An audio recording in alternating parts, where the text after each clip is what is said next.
డబ్బులు నువ్వు తిరుపతి ఆశ్రమంలో వదిలిపెట్టు నాయన, నేను చచ్చిపోయినాక నువ్వే తీసుకొచ్చుకోరా, వాడికి డబ్బులు వద్దురా, వాడి చేత కాగితం రాయిస్తాను అని చెప్పిన.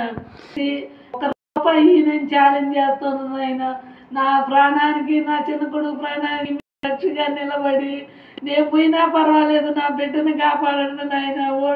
వాళ్ళేందే నాకు అన్నం లేదు అయ్యా.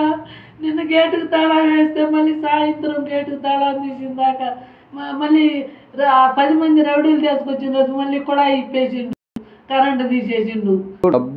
మీరు డబ్బులు ఇచ్చిన కాడి నుంచే మిమ్మల్ని సరిగా చూడటం లేదా? డబ్బులు ఇక ముందు నుంచి సరిగా చూడటం లేదా? పెద్ద కుమారుడు బాగా చూసింది, మీరు చిన్న కుమారుడు నుంచి వచ్చిన 6 నెలల వరకు పెద్ద కుమారుడు చూసింది. ఎవరు? కోడలు, పెద్ద కోడలు.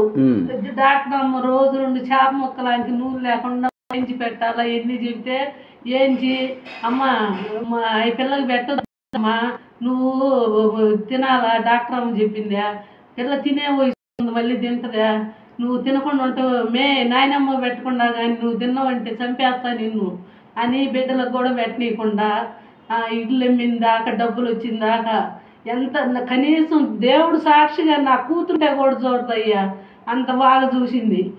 డబ్బులు వచ్చేంత వరకు ఆ డబ్బులు రొంత చేతికి వచ్చి లాస్ట్ మొత్తం అయిపోయిన తర్వాత సగం డబ్బులు వచ్చిన కాడి నుంచే వాళ్ళ ప్రవర్తన ఏమనేదంటే, అమ్మ డాక్టర్ అమ్మ చాంగడ్డ, చేపల కూర, వంకాయ, గోంగూర అవి తినొద్దు అన్నది, అయ్యే ఉండేది.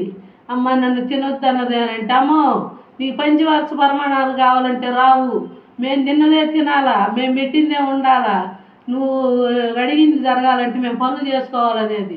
అమ్మ నేను ఎవరు చెప్పినానమ్మా, నువ్వు పెట్టిందే కదా తింటున్నాను, కాకపోతే నా ముందు తింటా, తినొద్దని ఇతరులకు అడుగుతున్నానమ్మా అన్న.